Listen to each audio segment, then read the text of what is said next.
America, on the words of Steve Irwin, the crocodile hunter, I ease mites. First of all, let me say that the first phase of this holiday season is past.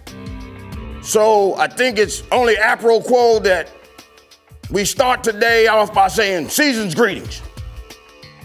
Or as Jason says all around the studio at Blaze, season's eatings.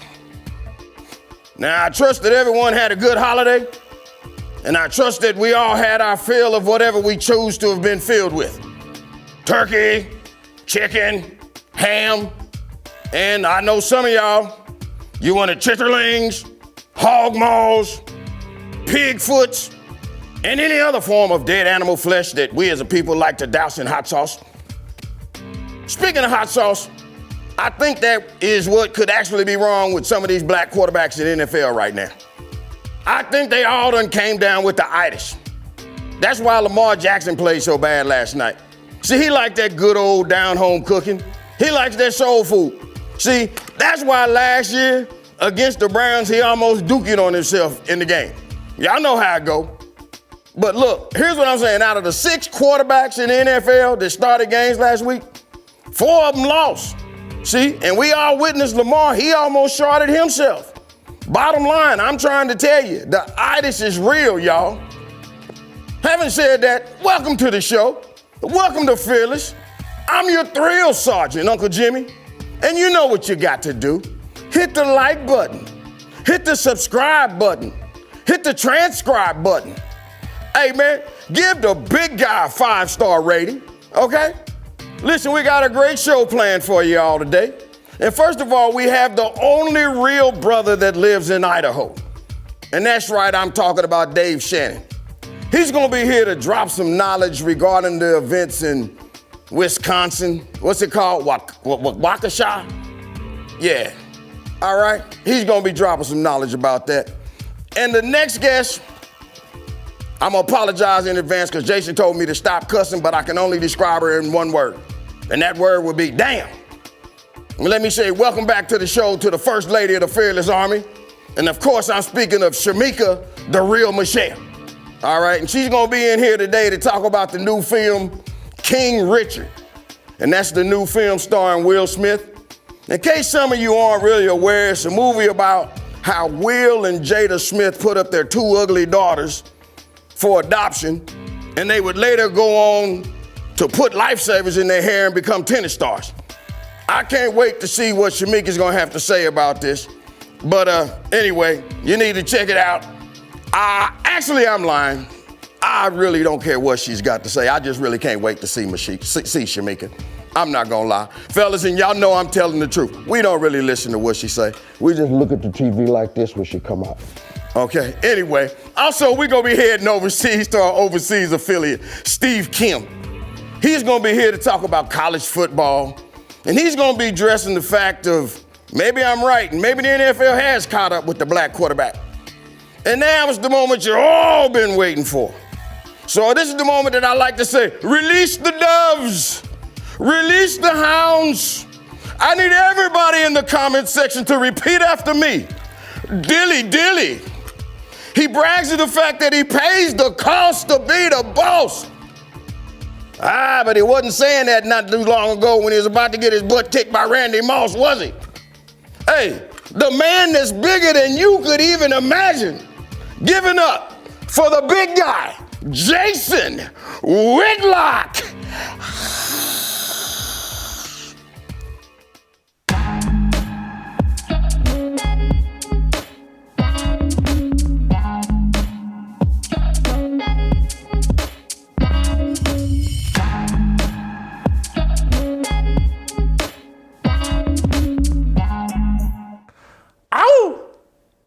Happy Monday. Great job, Uncle Jimmy. Let's get this party started. I'm excited about today's show. I'm excited about today's fire starter.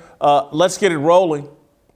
Wisconsin U.S. Senators Tammy Baldwin, Democrat, and Ron Johnson, Republican, released a joint statement Saturday asking outside groups to stop exploiting the Waukesha Massacre for political purposes.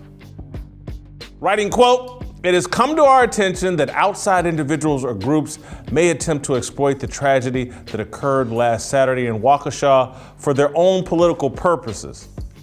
As the U.S. Senators representing Wisconsin, one from each political party, we are asking anyone considering such action to cease and desist," end quote. According to media reports, the statement was crafted because some conservative pundits blasted CNN, MSNBC, and other left-leaning media outlets for downplaying the story and or rapidly moving on from it. The bipartisan statement is as pointless as asking infamous bank robber John Dillinger to stop using a Colt 32 pistol. The style of gun didn't make Dillinger an unrepentant criminal. His immorality did. America's fight for political power has descended to a seemingly unprecedented level of immorality. Ambitious politicians quickly turn human tragedy into political capital. The Baldwin Johnson statement is not only pointless, it's clueless. It epitomizes the kind of cowardly leadership pervasive within American politics. The statement is a virtue signal that pretends diplomacy is the antidote for wickedness, that peace is possible with people who have no regard for objective truth. Why should Waukesha be exempt from the political examination lens applied to everything else? Would ignoring the political implications of the alleged crimes of Darrell E. Brooks jumpstart the cleansing of American politics? I think just the opposite. Failing to fully publicly explore and explain what drove Brooks to commit mass murder would only allow the evil to further metastasize. Declining to contrast corporate media's handling of the Waukesha Massacre to Charlottesville, January 6th, and the Rittenhouse trial provides unwarranted and unhealthy cover to the racists sowing American anarchy and division. The alleged sins and radicalization of Darrell Brooks must be scrutinized thoroughly, aggressively, and publicly. This isn't about settling the score between conservatives and liberals. It's about assessing the cost of mainstreaming and normalizing critical race theory and gangster rap culture across our primary communication and information platforms.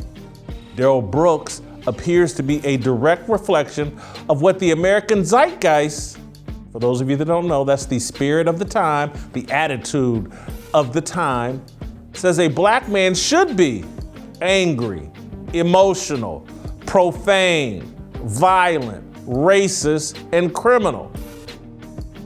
A racist would argue Brooks was born this way.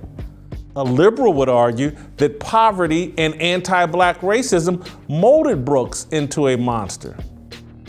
Having been born black and poor in America, I would argue that the zeitgeist has maintained a culture that rewards and baits black men to exhibit emotion, anger, violence, profanity, racism, and criminality. Corporate media, Hollywood, the music industry, and social media apps are the maintainers of this intentionally crippling culture. It's why left-leaning news platforms, Hollywood movies, commercial rap music, Twitter, Instagram, and Facebook smear any black man who criticizes the self-destructive tenets of black culture as coons, Uncle Toms, and sellouts. Is there a particular political party in bed with CNN, MSNBC, the New York Times, Hollywood, the rap music industry, and big tech? Is there a particular political party that believes its ideology defines blackness? The Waukesha Massacre needs to be politicized. The racist political strategy of the Democratic Party helped radicalize Darrell Brooks. The Democrats told black people a government check could replace the black father. The Democrats tell black people the matriarchy is better than the patriarchy. The Democrats tell black people to see themselves as perpetual victims to an irredeemably racist country rather than as conquerors of America's sins. The Democrats tell black people to abandon our religious beliefs in pursuit of political power. The Democrats convince black people that obedience to Barack Obama could do more for us than obedience to God. The Democrats tell us to treat skin color and sexual preference as idols more important than our identity in Christ. Darrell Brooks' social media posts read like a Black Lives Matter diary. He hated the police. He called for violence against white people. He praised Hitler. He bragged about being a pimp. As a rapper under the name Math Boy Fly, he promoted drug use and criminality. You ain't Democrat if you ain't Darrell Brooks. It makes sense for corporate media and the other gatekeepers of black culture to bury the Waukesha Massacre. They want to avoid accountability for what they created. They can't explain why a black man mowing down and killing 6 white people in Waukesha is less sinister and racist than a white man killing 1 white woman in Charlottesville. They can't explain their outrage and animus towards Kyle Rittenhouse and indifference to Darrell Brooks. They can't explain immediately casting everyone involved with January 6th as a white supremacist while searching for additional proof of Brooks's bigotry. I get the reluctance of the gatekeepers to publicize or to politicize the Waukesha Massacre. I understand Tammy Baldwin's motivation too. She's a Democrat. Her party's entire strategy is predicated on racial deception, hypocrisy, and division. Ron Johnson, he's a fool and a coward. Like most politicians, he's unwilling to stand on truth. Initially, he had no problem attacking the duplicity of the left as it related to Waukesha. He folded. He foolishly thinks there's value in making peace with people who believe men can get pregnant and men and women armed with flagpoles tried to overthrow the U.S. government. There will be no peace until truth is restored. That's the lesson from the Waukesha Massacre, and we need to deal with it. We're gonna roll out to Idaho and bring in our main man, Dave Shannon, out there in Idaho. Dave Shannon, of course, one of the hosts of Cross Politics, one of the smartest people on this show. Dave, let me start here. What is your theory on why Tammy Baldwin and Ron Johnson are putting out a joint statement? Hey, don't politicize this. Nothing to see here. Let's just be respectful of the victims and let's don't talk about what actually happened here, who radicalized, who's responsible for radicalizing Darrell Brooks. Well, first of all, man, doggone, what an opening, Jason. The responsibility that would fall on them is what they're afraid of. And so they don't want anybody looking in too deep because then they're going to have to be the ones responsible. Jason, we just got done dealing with the whole Rittenhouse situation. And what happened with Rittenhouse, this cannot be overlooked, is in parallel to exactly what's happened with Darrell Brooks. We have a collapse of an institution in front of us. Multiple institutions. We talked about this last time. All 4 institutions: family, the church, the civil magistrate, and personal individual responsibility. And so with Rittenhouse, you have the institutions collapsing so that he has to come and defend and protect the things that are valuable to him. And then with Brooks, you have the institutional collapsing so that we have a mad criminal out on the streets mowing over people and killing grandmas and aunties and children. And so what we're looking at is the absolute collapse of our God-given institutions, and they're afraid that they might be on the hook at the end of the day for some of this that's happening. You know, when you have a family, the church, the state, and the civil magistrate that collapse, you have to have somebody out there to protect your goods, right? That's what our police are there for. They weren't out there when Kenosha was burning. Right? Rittenhouse had to be out there. And then the civil magistrate that's supposed to keep guys like Brooks off of our streets, failed us in such a way that now we have to have funerals. And so, of course, no one wants to talk about this because in one sense, the left is happy that these institutions are collapsing so that they can now come in and take them over and be in control of them. And these people who, that are supporting this, they don't want you to look any deeper into this because then their heads are going to be on the chopping block. Jason, we talked about this last time I was here, and we were talking about the family church in the state.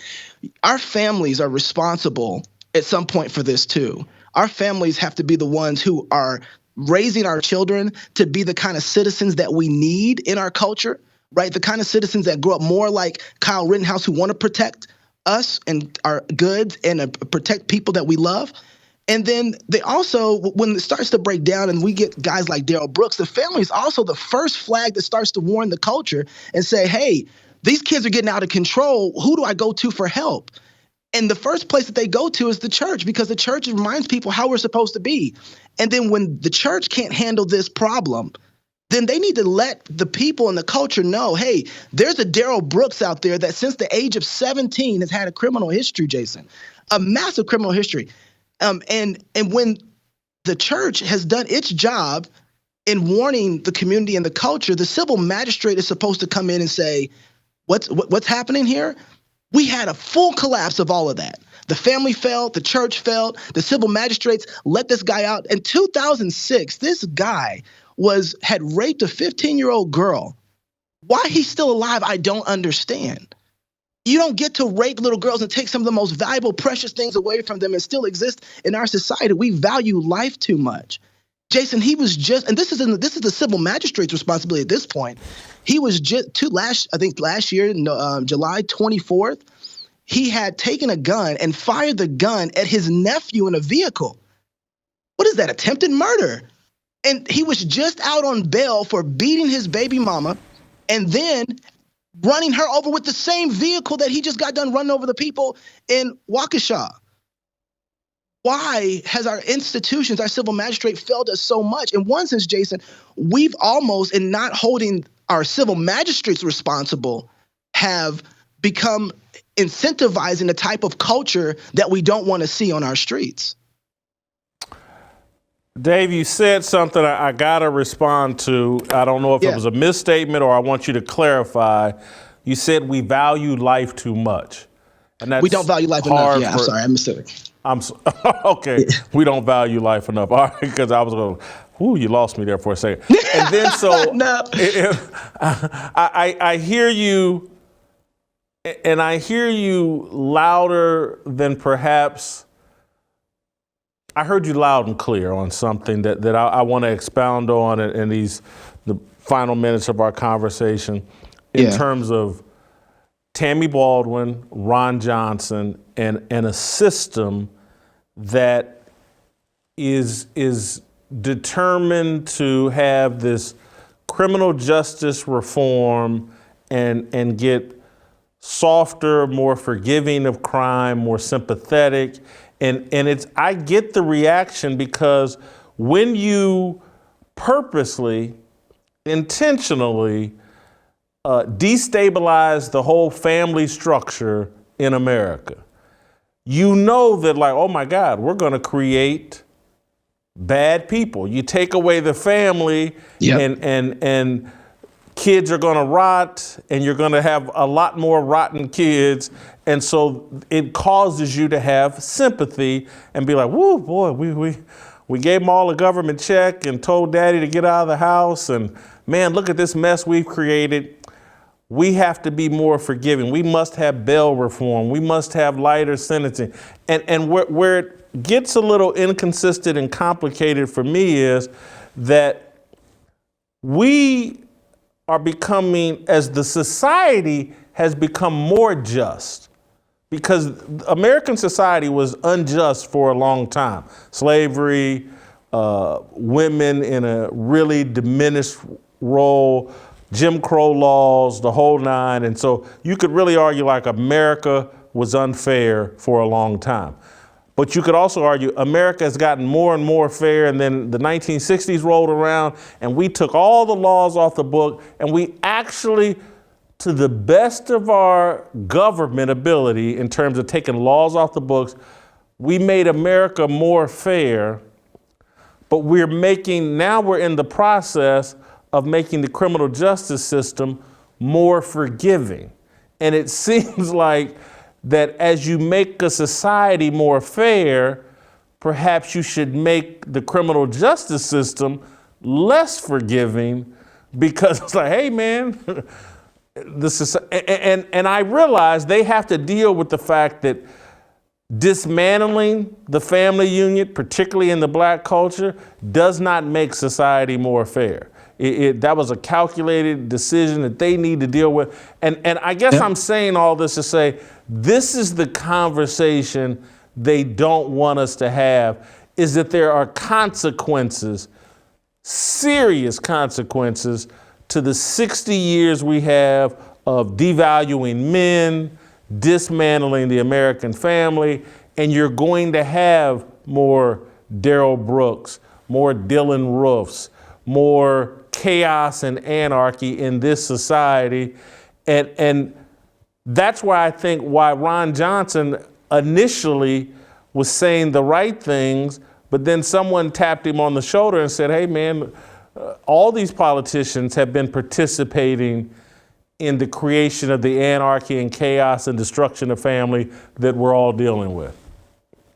Man, Jason, there's a couple things I want to get that you said is really good. That one of them is, when you dismantle the family, you don't stop having a father. You don't stop having a family. What you get is a different father from a different authority.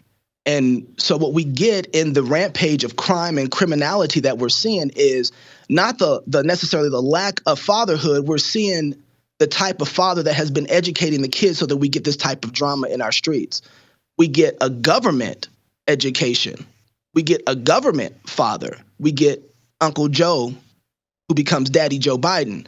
We get that kind of fatherhood.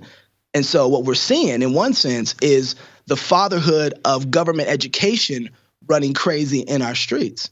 And so, again, so whether dismantling one sense in the family, absolutely, they're not completely destroying it. They're remaking it and giving it a whole new image from the father that they have. So what we see in the streets is the fatherhood of the state, which is not how it should be operating, which is why we get things like Darrell Brooks and what happened in Waukesha, Wisconsin. The other side of this is the criminality. I saw some videos of some people who are part of Black Lives Matter, Jason, who were talking about that the revolution has started inside of Waukesha because of what happened. Darrell Brooks was upset because of what happened with Rittenhouse.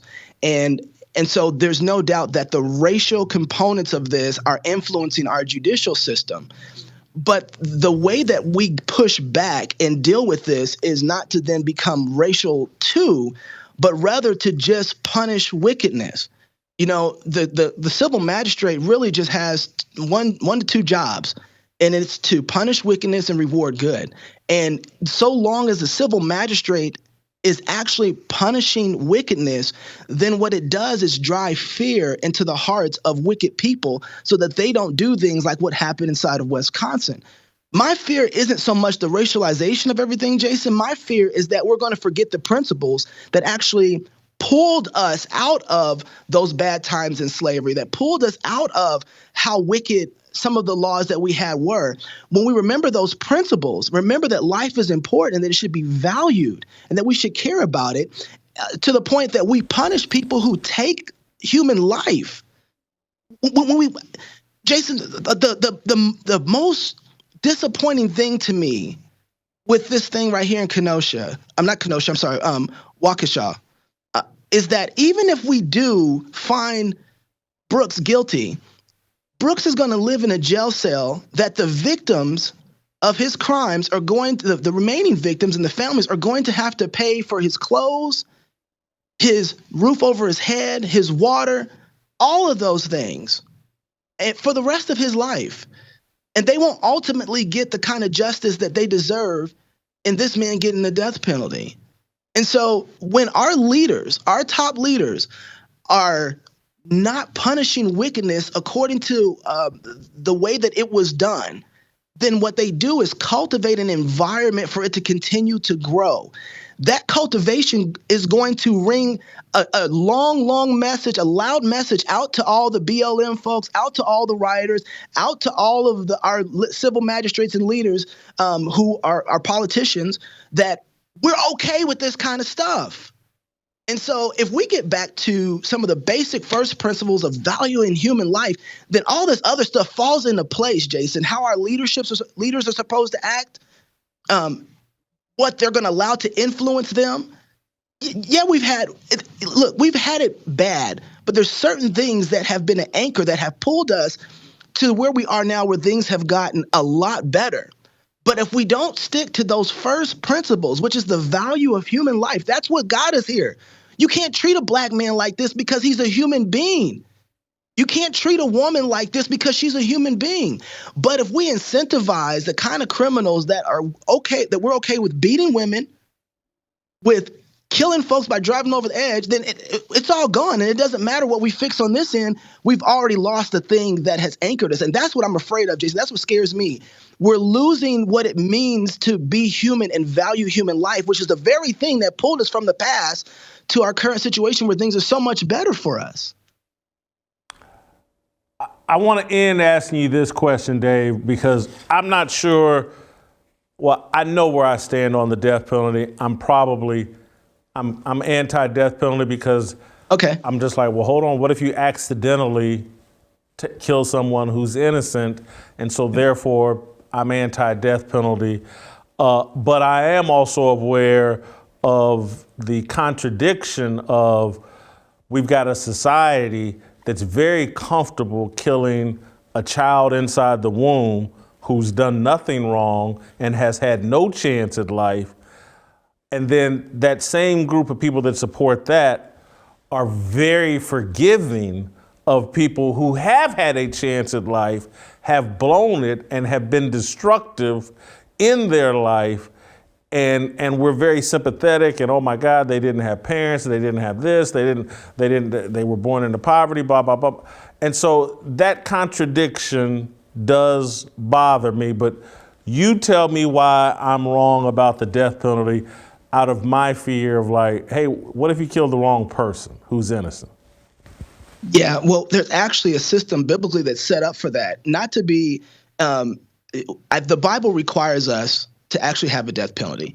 The Bible says that if you spill man's blood, by man's blood shall his blood be spilled. It actually requires eye for eye, tooth for tooth. It's actually a judicial system that if you take a man's life, the Bible requires that a life needs to be taken.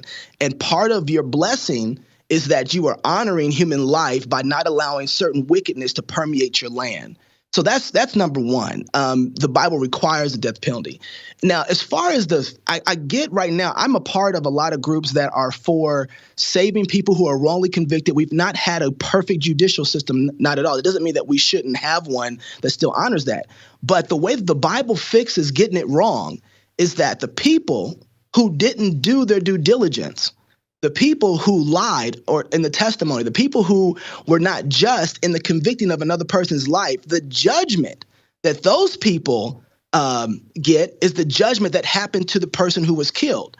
So if you are a false witness, you get the punishment of the person. And it's not just in the death penalty, Jason, it's in everything. So if you're a false witness and someone is on trial for murder and you falsify your testimony and that's found out, not only does that person go free, but you now are in line for the death penalty because you deserve the judgment that you lied to get that person convicted of.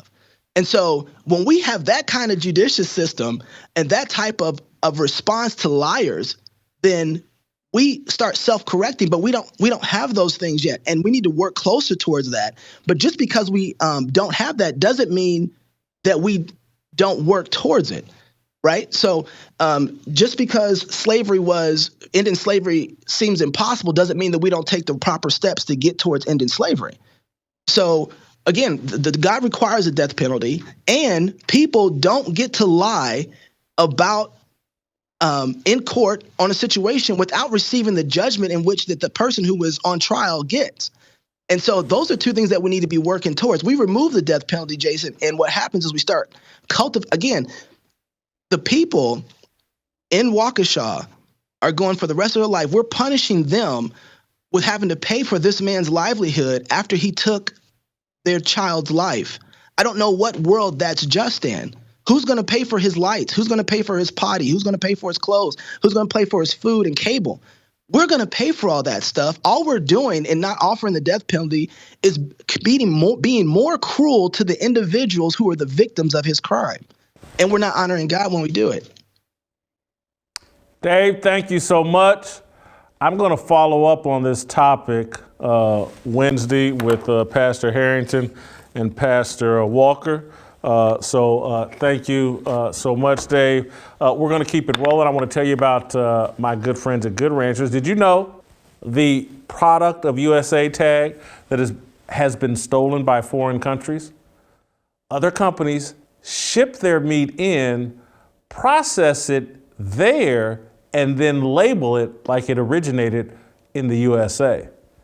Because of these labeling laws that favor foreign imported meat, over 100,000 independent American farms and ranchers have closed since 2015. That's why with Good Ranchers, they source all of our meats from farms right here in the heartland. 100% of the time, you get 100% American farm-raised beef, chicken, and seafood. Good Ranchers is here to put America first at the dinner table and put the American rancher back on top. Go to goodranchers.com/fearless right now and get 10 free bistro fillets when you subscribe. In addition, you'll save $25 off each subscription box of mouthwatering American meats for life. That's right. Get 10 free bistro fillets. That's $119 in value, free express shipping, and $25 off your monthly subscription for life at goodranchers.com/fearless. Get the best deal of the year by visiting goodranchers.com/fearless or using the promo code fearless at checkout. Support Good Ranchers. They support me, you, and our point of view and our way of life here in America. All right, stick around. Shemeka Michelle. Next.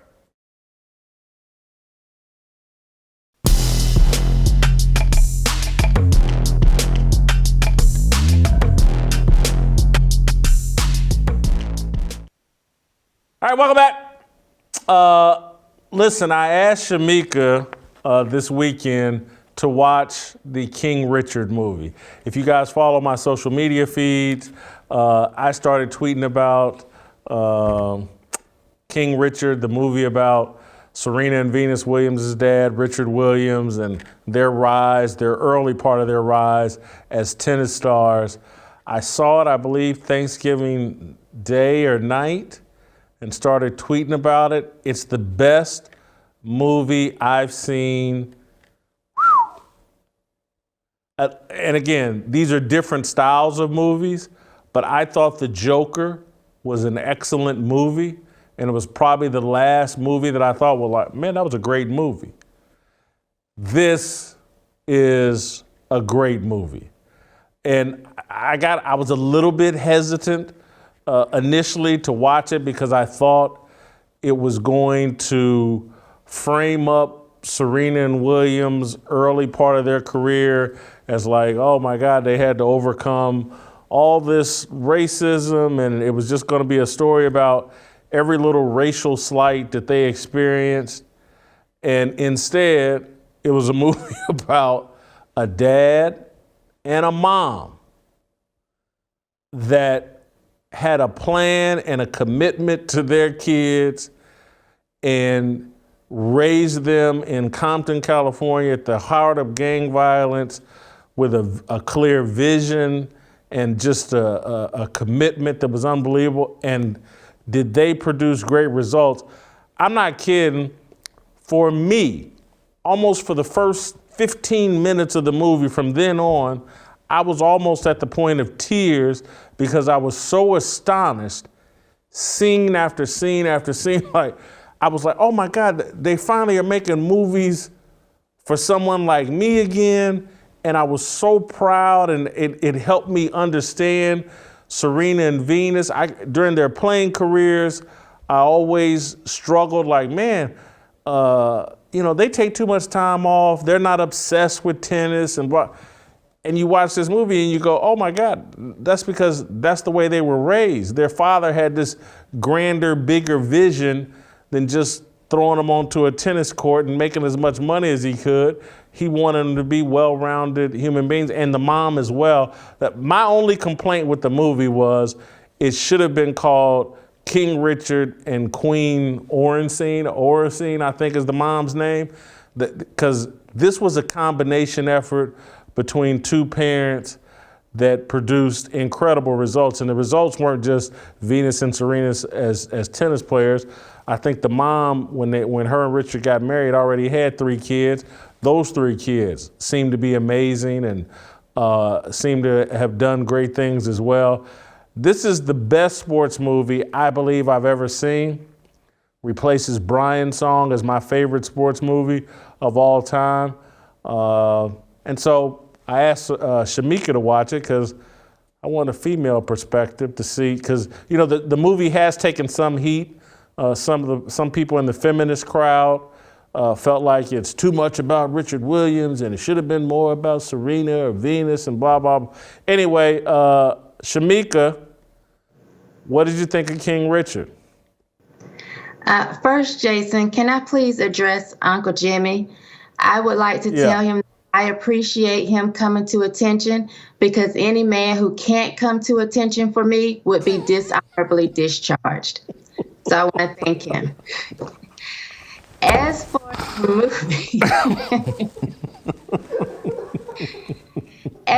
the movie, I absolutely loved it. I was crying at the end. And I have to disagree with you on one point, Jason. I don't think it needed the mother's name added to it, because she did what she was supposed to do, which was be a helpmeet to assist, support, fulfill, and satisfy. So I was pleased with it being called King Richard. I think I loved more than the movie the fact that his daughters felt like they wanted him to be portrayed and seen to the world that way. I thought that was amazing, the way they honored him. And I think it spoke volumes about the man that he was to them. You make an excellent point, Serena. That was the other thing. I've always favored Venus over Serena. Serena is occasionally too political, too immature for my taste. Has done some things that I've disagreed with, but I got to say, absolutely every bit of previous criticism has gone out the window in terms of Serena Williams and Venus Williams, in terms for them to honor their father in this way with this type of movie, and everybody that's been a parent, everybody that's been a child knows that parents make mistakes and that parenting isn't perfect. But they kept their eyes on the prize and the overall narrative about what he did, what he accomplished, the sacrifices he made. And the movie did show the guy was flawed. He certainly seemed like he was a player. And but they kept their eyes on the prize. And that's the way I look at my parents, my father in particular, but my mother as well. The mistakes just go out the window because I got to look at the overall package of what they did for me and for them. Because I guarantee you there was pressure on Venus and Serena to lean more into Richard's flaws or to add some kind of over-the-top racial dynamic to make the movie more mainstream or modern or fit the woke culture that we got going on today. And they just made a movie about their father. And I mean, in some of his sayings, those that fail to plan to fail, and just the way he didn't accept any excuses. And it was like when the one father tried to cheat Venus on a ball, just move on, whoop her ass on the next serve. That's the mentality that I just think it's a very important movie. And I just couldn't be more pleased with Venus and Serena. Yeah, I think it also spoke volumes to the fact that it makes a difference when a father is in the home. I've seen one of his other children from the previous marriage who said he left them behind and they ended up in poverty and turned to a life of crime. So I think that it speaks volumes, the difference that a father can make inside the home, that he was able to divorce from this woman, go on to marry this other woman, have these 2 biological kids that he stuck around for, and they are now Venus and Serena Williams as we know them. And so I think that it speaks volumes about how important fathers are in the home and how important men are and how they should be honored. And if they have the opportunity to do right by their children, a lot of times they will. And look what happens. You know, someone sent me a video of Michael Jackson saying how Joe Jackson was very strict. And they asked me what I thought about it. And I said, I'm sure Joe made mistakes. You know, parents, we do that. We aren't perfect. But I truly believe that there would be no Jackson 5 without Joe Jackson. Michael Jackson would not have been what we know him to have been. No Janet Jackson. I think that Joe Jackson played a very important role as a father in their lives, and look how successful they became. So I just think that this movie spoke just very highly of Richard, and I could appreciate it. There were some women who complained because it said King Richard. You know, Amanda Seales, who is a very vocal actress who gets on my last nerve, had a problem with it being called King Richard and having so much to do about what he did for them. But I think that that's the way it should be. And I honor Venus and Serena. And I think it was one other sister maybe that participated as a producer. I honor them for actually showing their father in that light. Shemeka, I love the hair. Thank you. I actually, the afro is my favorite look for you. Glad you broke it out for us today. I'll pass along your message to Uncle Jimmy. Thank you so much.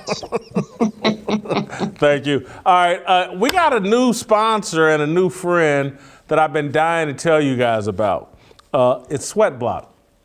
SweatBlock, you may all be thinking, what's Jason Whitlock talking about this sweat thing or talking about hygiene or whatever. But as Corey, Chris, Uncle Jimmy can tell you, over the past 3 weeks in the studio, I had him turn the temperature up because I used to keep it at around 68 degrees and because I was afraid of sweating. And I was afraid of sweating through my jackets, breaking out a sweat on my forehead, any of that.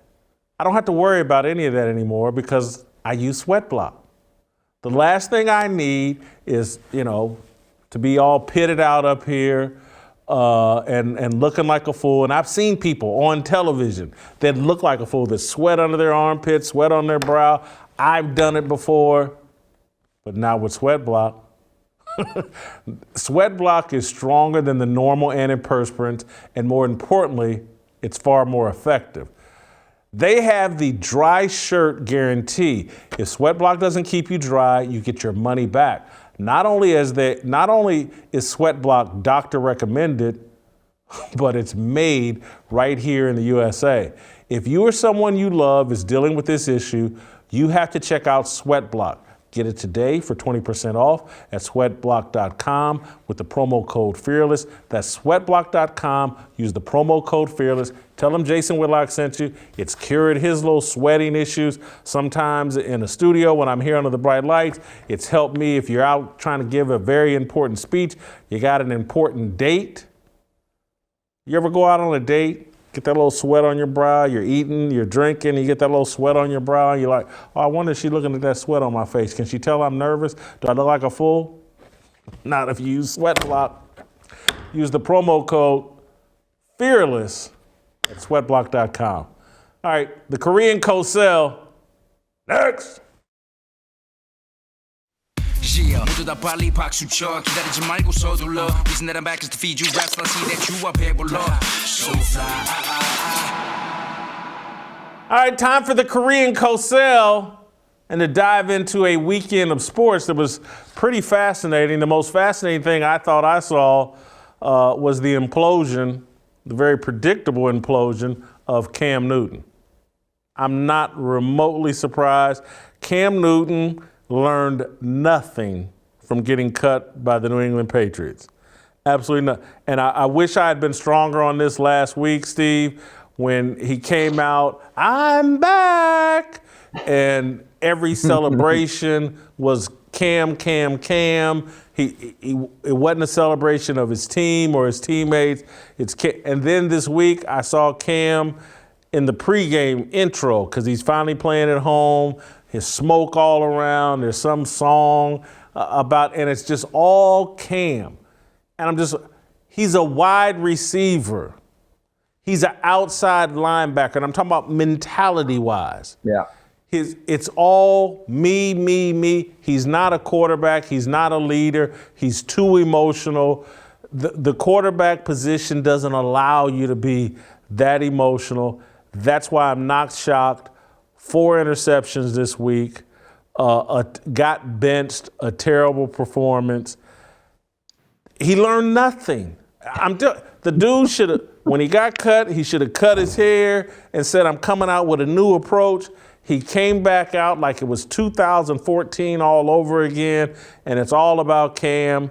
It's a joke. I'm not surprised it blew up in his face. Your thoughts? Jason, first of all, I hope you had a great Thanksgiving weekend. You know, the Panthers quarterback situation went from Sam to Cam to damn. That is bad. But here's the thing. What did we think we were getting? We're not going to party like it's 2015. You know, I did a deep dive into Cam Newton's statistical record here. And again, stats don't tell the whole story with his style of quarterback, but keep this in mind. He's had one 4,000-yard passing season in an era when the average is now about 4,300. That was his rookie year. He's only had 4 years of completion percentage at 60-plus or higher in an era when many quarterbacks are now 65. He's only had 1 year of 30-plus touchdown passes. 2015, his MVP, where he reached his apex, was 35. This is what we are getting, and now I just read over Twitter that Christian McCaffrey, who is the heartbeat of that offense, who everything plays off of, and you could do stuff like the RPO, you can do the read option, now that's gone. Because he's the bell cow, and Cam is at that stage. It kind of reminds me of Roy Jones as a boxer. At his prime, he was so athletically gifted with speed, instincts, and reflexes that he could make technical mistakes because he was not a classic boxer, but he made it work. Once those reflexes dulled just this much, it changed his whole game, made him much more vulnerable. Cam is no longer that athlete he was 6-7 years ago. So the question I ask to you is, Jay, even though you're only a half game out or so in the wild card race, do you just turn it over to P.J. Walker and say, you know what, let's just play for a high draft choice? You turn it over to P.J. Walker because P.J. Walker allows it to be about the team. And Cam Newton turns everything into it's about Cam Newton. It's what's he wearing, it's what's his hairstyle, it's what's his intro is going to be. His celebrations last week, not this past week, the week before, when he was, I'm back, I was like, my God, man, you act like nothing has changed.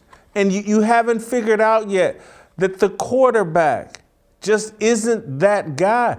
You can't carry yourself like a wide receiver and everything about you and nothing.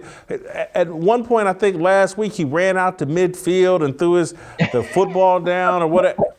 I'm just like, this dude is Terrell Owens, man. This is not. Look, I was a Cam Newton fan. Not to the level of you, Jason, about 5 years ago, but when he did the TO and he said, I love me some me, I'm like, okay.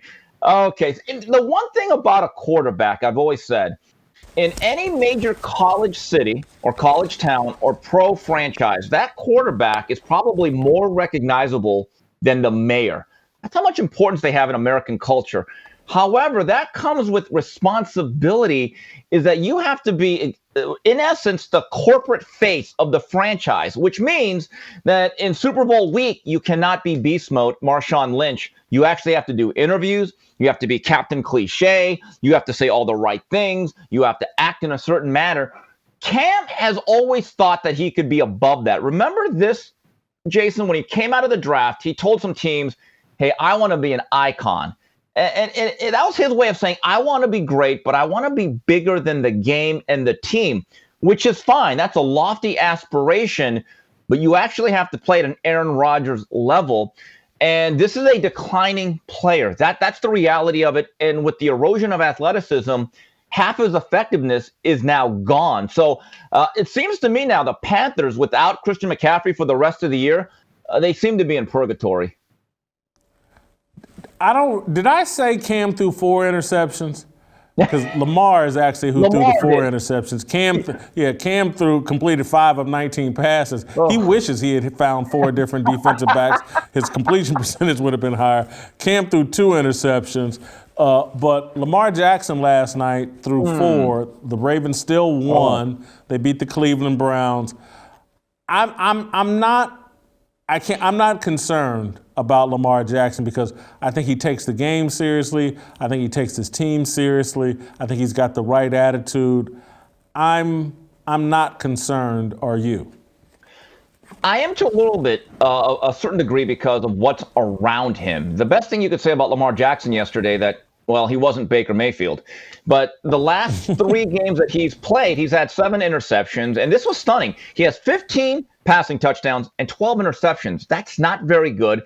And I've been told this by people that really analyze football, that look at the All-22, and they actually know the game from a 3-dimensional standpoint. They all tell me, Steve, basically when a new offense comes out, or you have an outlier or a new system, at that level, you get about a year and a half to 2 years of really being a step ahead of the defense. Then at a certain point, the league catches up to you and they know how to scheme you. Now, look, Cleveland's front 4 led by Clowney and Myles Garrett, look, they're not going to face that much talent all the time, but they were excellent in rushing but also containing. What I'm noticing is schematically, most defenses now have a built-in spy at the second level. Now, look, Lamar will still make plays with his legs, but it just looks very helter-skelter. And Mark Andrews is an excellent player, but most great quarterbacks, their number one option usually is not the tight end. And I've said this to you for a couple of months, Jason. You look at the Ravens receiving core, they have a lot of 2s and 3s. They don't have a particular number 1.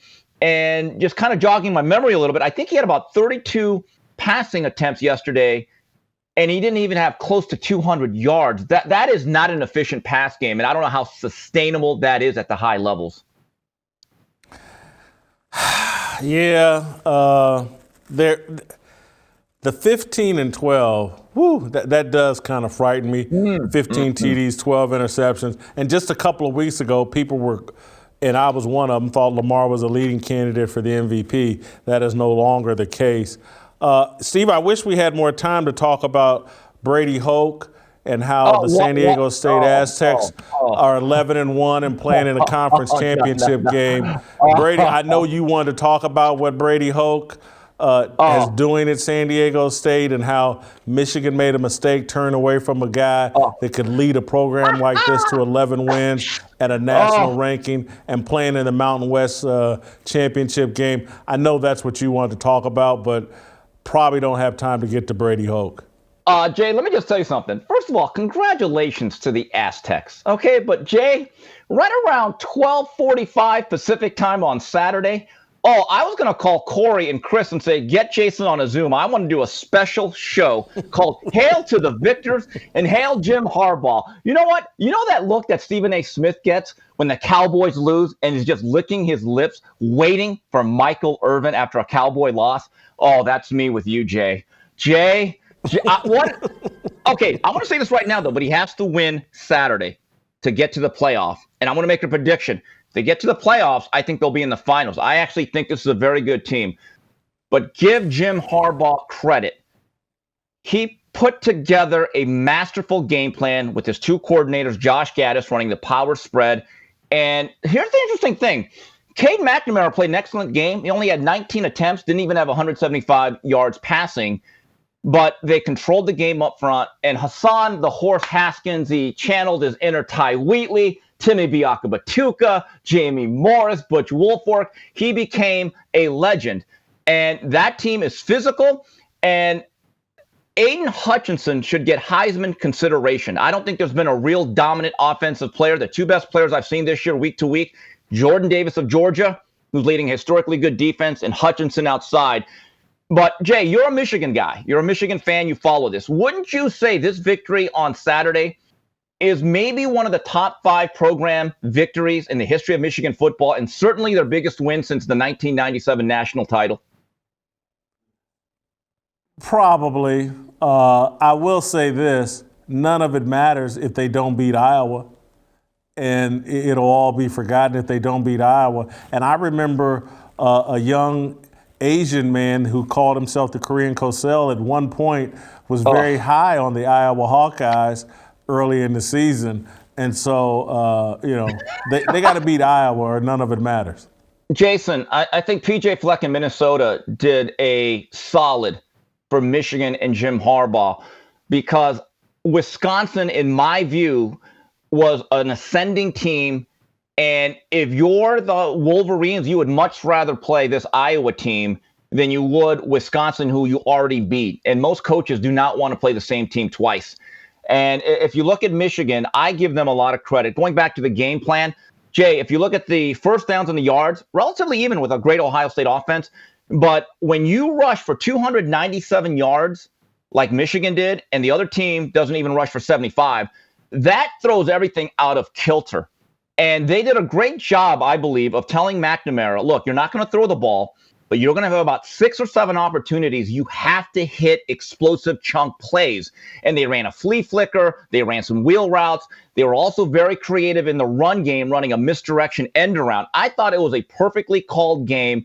And where I give Harbaugh credit is 2 times in the second half, Ohio State shortened the lead. They cut the lead to 1 touchdown. And I'm not going to lie to you. I said, is Harbaugh going to get tight? Is he going to choke on his pleated khakis? But each time they just ran their offense, blew them off the ball, took shots downfield. It's one of the best coach games of the year. And now I believe for Jim Harbaugh, that's his 4th 10-win season. He finally got over the hump. Now, people talk about, is the monkey off his back? No. Mighty Joe Young is off the shoulder. Now it's time to get rid of King Kong. And once he gets to the playoff as the number 2 seed, will Jason Whitlock say, wow, Michigan has finally upgraded from Brady Hoke at the head coaching position? That's what America wants to know. Brady Hoke and the San Diego State Aztecs have a hell of a case for playing in this playoff. It was a fluky loss to Fresno State, or they'd be 12-0 and right in the thick of this playoff hunt. I think what they did this past week to Boise State, going to their number 2 quarterback, was incredible. Long live Brady Hoke, one of the greatest college football coaches of all time. An Aztec through and through, clearly proving he doesn't need Michigan or Ann Arbor or any of that mess in Ann Arbor to prove his greatness. Long live Brady Hoke. Thank you, Steve Kim. Go to youtube.com/Jason Whitlock. Uncle Jimmy and our approval rating on Lamar Jackson.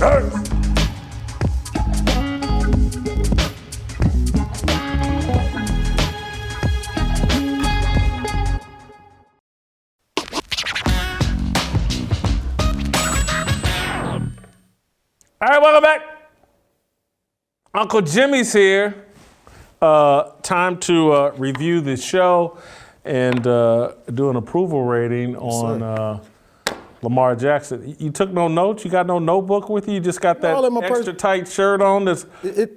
Look here, your shirt was extra tight this weekend. Don't act like I'm the only one that got a little tight in the midriff. The buttons are about to sue for abuse, man. Look, you got a bulletproof vest on underneath that? Hey, look, man, it was a good holiday, okay? What should I say? It was a good holiday. That's your youngest son's shirt, ain't it? Don't worry about it. It fits. This is Boy Scout shirt. What am I looking at? Oh. I don't know what that was. Yeah, I don't know. Looked like some gravy went across the camera. You got did you take any notes? Do you have any thoughts on today's show? I got a lot of thoughts on today's show. Oh, what? First of all, yeah. we got a new sponsor. Yeah? What are they called? The SweatBlock. SweatBlock. That's why I can turn the heat up in here. They said, because that way I don't want to be embarrassed. Yeah. That's not why you use SweatBlocker. You use SweatBlock in the studio so your ass don't get electrocuted. With all these cameras around here. So, I love. Anyway, it don't matter. Look, you should have called today's show. Yeah. No truth, no justice. No truth, no justice. Yeah, that works for sure. You know, I listened to you and Dave Shannon today, man, and I like that. Chocolate Knox. You know his nickname is Chocolate Knox. I'm not responding to that. Well, I could believe that now that I think about it. Because normally Dave is cool. Dave is low key. I was questioning who's cooler, Dave Shannon or Delano. But I realized after today's show, I'm gonna start calling Dave SBD. SBD. Silent but deadly. You know, because we said that, remember last week, we was talking about Royce White. Yeah. We talking about Rashad McCants. We called them the enforcers, right? Yep. On today's show, did Dave sit here and say, let me make this right, he said, oh, you do got notes. He said, the word of God said, we got to kill some of these dudes, Jason. Wait a minute. Now you got real nervous. You said, wait a minute, Dave. I'm anti capital punishment. He looked at you and said, God said they got to die, Jason. That is true. Dave is officially about that life. He's about that life, man. Speaking about that life, yeah. Steve Kim. The Korean Cosell, yeah. Hey, man, Steve Kim, I need to tell you something. You just jumped all over Shemeka. Or are you saving the best for last? I'm going to wait and jump on Shemeka last. I'm going to do her later.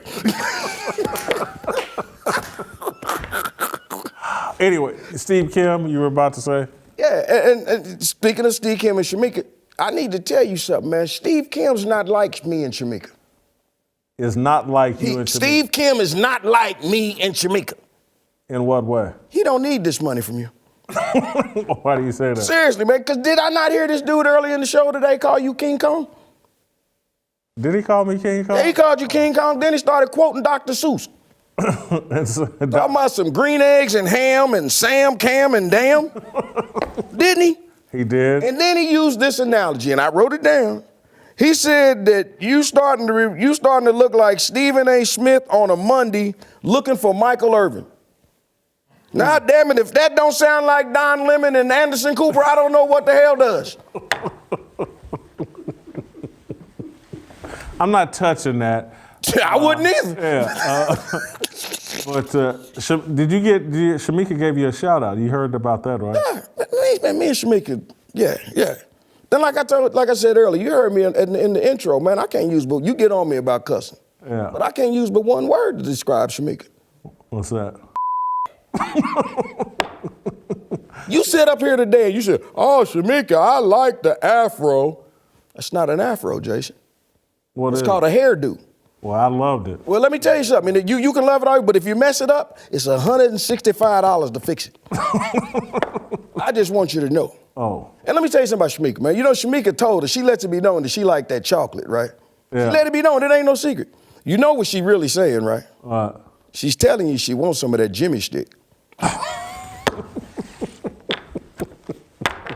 Hey, man. What? This is a family show. She wants some of the Jimmy stick. Oh, what is that? Toss me that. That looks like some good candy. What is a Jimmy? It's Jimmy stick. It's for Shemeka. Leave it alone. Milk chocolate and peanut butter covered pretzels. Oh, yeah. Man. I mean, they got a little cracker inside.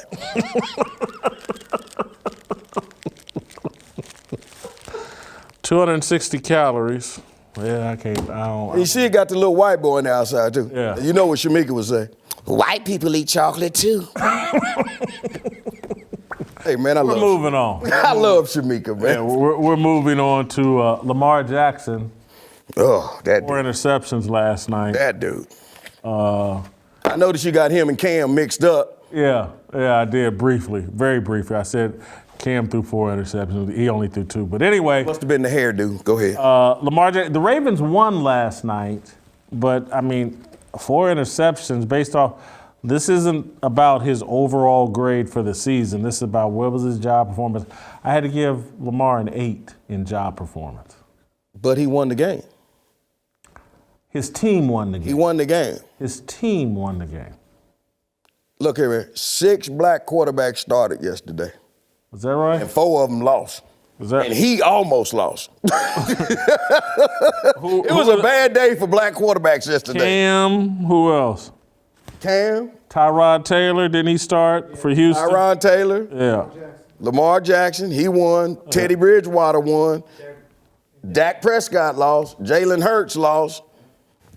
Yeah. And they was trying to take Tunga, but y'all can't have Tunga. He don't count. Tua, you mean? Yeah. Tua. Yeah, he don't count. We can't have him. He ain't no Kamala Harris. Character, I'm high on Lamar's character. Always have been. Cares about the game. That's what I care about. I got him at a 22. I gave him a 5. In character? Yeah, because last night he was out of character. Last night he looked more like Cam Newton than he did looking like Lamar Jackson. That was out of character for the way he played last night. Okay, that's pretty good. I can see your thinking on that. Authenticity, I think Lamar keeps it pretty real. I gave him a 21 in authenticity. I gave him a 25. I gave him a 25 because Lamar Jackson is what I thought he was, a mediocre quarterback. You think Lamar Jackson is a mediocre quarterback? What did I tell you 3 years ago? How did I describe that offense that he runs? What did I tell you what? Kunta left, Kunta That's right. Kunta ball. Kunta left, Kunta right. That's it. I told you it's gonna be a matter of time. The NFL gonna catch up to him. You see what they did to Dak last year? Yeah. Got up to him and damn near snapped his leg off. Go ahead, keep going. It factor, I've got Lamar at a 23. He's still probably the most exciting player in the NFL. I gave him a 10. He's kind of like raisins in potato salad. It just don't do it for me. He just don't do it for me, man. All right, so I have him at a grease fire of 73. 74, I'm sorry. Is that right? Yeah, 74. Mm-hmm. Yeah, 74. And you have him candlelit at 65. Candlelit. Just like, just like some lukewarm Jamil Hill armpits.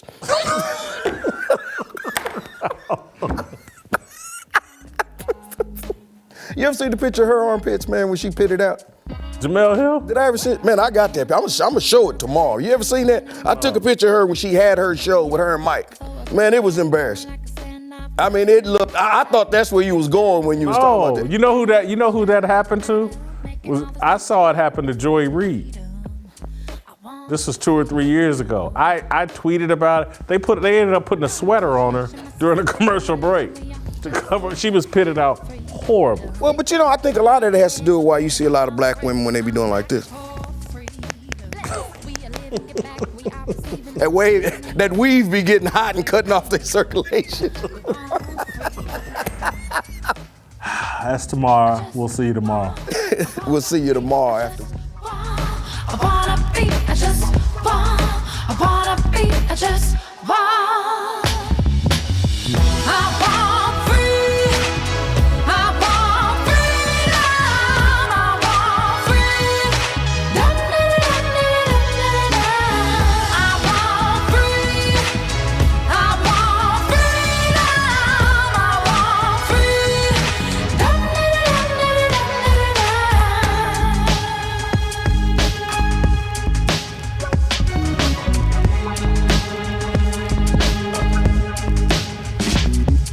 Looking for the right sign, looking like it's my time, feeling all kinds of free.